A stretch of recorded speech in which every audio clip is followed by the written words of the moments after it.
అందరికీ వరమహాలక్ష్మి వ్రత శుభాకాంక్షలు. నా ఛానల్ని కొత్తగా చూస్తున్న వాళ్ళు ఉంటే నా ఛానల్కి సబ్స్క్రైబ్ చేసుకోండి, నా వీడియోస్ని లైక్ చేయండి, షేర్ చేయండి. Thanks for watching. అయితే ఈరోజు వరమహాలక్ష్మి పూజని నేను మహారాష్ట్రలో మా ఇంట్లో అత్తగారి ఇంట్లో పూజ చేసుకుంటున్నాను.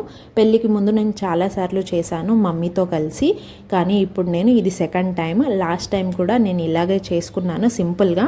యాక్చువల్గా మేము మార్నింగే చేసుకుంటాను, ఎందుకంటే మా పాప లేస్తే నన్ను సతాంచుతుంది, అసలు పూజ చేసుకోవడానికి వీలుగా ఉండదని చెప్పేసి నేను ఎవ్రీ టైం పొద్దున్నే చేసేస్తాను 4:30 నుంచి. అయితే పంతులను పిలవడం కుదరదు కాబట్టి నేను ఇంట్లోనే యూట్యూబ్లో మనకు చాలా వీడియోస్ అప్లోడ్ అవుతాయి. అంటే దాంట్లో నేను అన్ని వీడియోస్ కాదు, ఫాలో అవ్వమని చెప్పట్లేదు, కాకపోతే ఒక వీడియో ఉందండి. నేను లాస్ట్ టైం కూడా అదే డెమో వీడియో పెట్టుకొని చేశాను, చాలా బాగా యూజ్ అయింది. ఎందుకంటే పంతులు ఏ విధంగా చెప్తారో అదే విధంగా అనిపిస్తుంది నాకైతే. నా లక్ష్మీ వ్రతం విధానం ఎలా చేయాలనేది నేను పీడిఎఫ్ డౌన్లోడ్ చేసుకొని ఆ పేపర్స్ని ప్రింట్ తీసుకొని ఆ పేపర్స్లో చూసుకుంటూ చదువుతూ మంత్రాలన్నీ కూడా, అలాగే అమ్మవారి షోడోపచారాలు అన్నీ కూడా చేసి ముందుగా గణపతి పూజ చేసి తర్వాత అమ్మవారికి పూజ చేసి నైవేద్యం సమర్పించి హారతి ఇచ్చిన తర్వాత 9 పోగుల దారాన్ని తీసుకుని 9 ముడులు వేసి తోర గ్రంథి పూజ చేసి ఆ తోరణాన్ని నేను మా హస్బెండ్ చేతితో నా చేతికి కుడి చేతికి కట్టించుకున్న తర్వాత మా హస్బెండ్కి కూడా కట్టాను. అండ్ అలాగే అమ్మవారికి కూడా సమర్పించాను ఆ తోరణాన్ని. తర్వాత చారుమతి కథను చదివి అమ్మవారి ముందట తర్వాత కొబ్బరికాయ కొట్టి పూజని సమాప్తం చేయాలి. కథని విన్నా కానీ చెప్పినా కానీ చాలా పుణ్యం వస్తుందని ఆ బుక్లో ఉంది. అండ్ అలాగే పంతులు కూడా చెప్తూ ఉంటారు, చాలామంది ఆ కథ తెలుసు, అలాగే నేను కూడా ఇప్పుడు చెప్తున్నాను. వినాలనుకునే వాళ్ళు వినొచ్చు, లేదంటే స్కిప్ చేయొచ్చు. పూర్వం శౌనకాది మహర్షులను ఉద్దేశించి సూత మహర్షి ఇలా చెప్పారు: మునులారా, స్త్రీలకు సౌభాగ్యాన్ని ప్రసాదించే ఒక వ్రతాన్ని పరమశివుడు పార్వతికి చెప్పారు. లోకోపకారం కోరి ఆ వ్రతాన్ని గురించి మీకు తెలియజేస్తాను, శ్రద్ధగా వినండి అన్నారు. పరమేశ్వరుడు ఒకనాడు తన భస్మ సింహాసనంపై కూర్చొని ఉండగా పార్వతీదేవి పరమేశ్వరుణ్ణి ఉద్దేశించి, నాదా, స్త్రీలు సర్వ సౌభాగ్యాలు పొంది పుత్ర పౌత్రాభివృద్ధిగా తరించుటకు తగిన వ్రతం ఒకదానిని చెప్పండి అని కోరింది. అందుకు పరమేశ్వరుడు, దేవి, నీవు కోరిన విధముగా స్త్రీలకు సకల శుభాలు కలిగించే వ్రతం ఒకటి ఉన్నది. అది వరలక్ష్మి వ్రతం. శ్రావణ మాసం పూర్ణిమకు ముందు వచ్చే శుక్రవారం నాడు ఆచరించాలని తెలిపారు.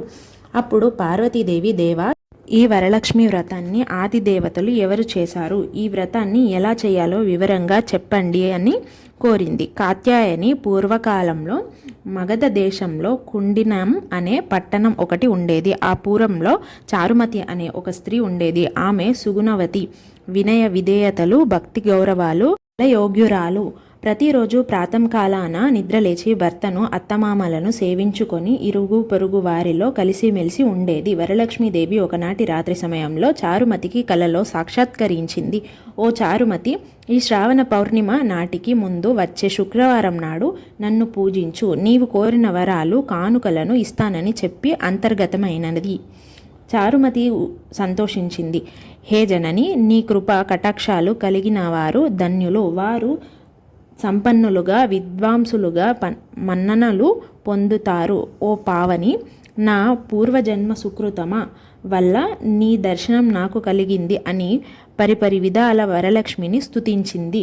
అంతలోనే మేల్కొన్న చారుమతిని అదంతా కలగా గుర్తించి తన కలను భర్తకు, అత్తమామలకు తెలియజేసింది. వారు చాలా సంతోషించి చారుమతిని వరలక్ష్మీదేవి వ్రతాన్ని చేసుకోమని చెప్పారు.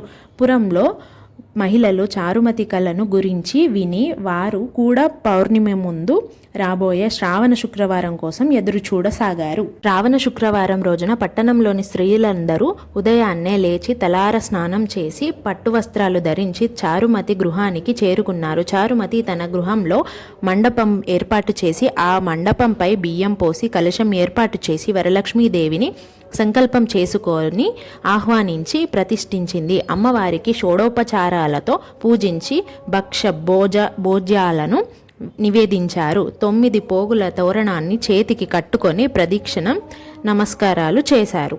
మొదటి ప్రదక్షిణం చేయగానే కాలి అందియలు గల్లుగల్లుమని మోగాయి. రెండో ప్రదక్షిణం చేయగానే హస్తాలకు నవరత్న ఖచిత కంకణాలు దగదగ మెరవసాగాయి. మూడో ప్రదక్షిణం చేయగానే అందరూ సర్వభరణాభూషితులయ్యారు.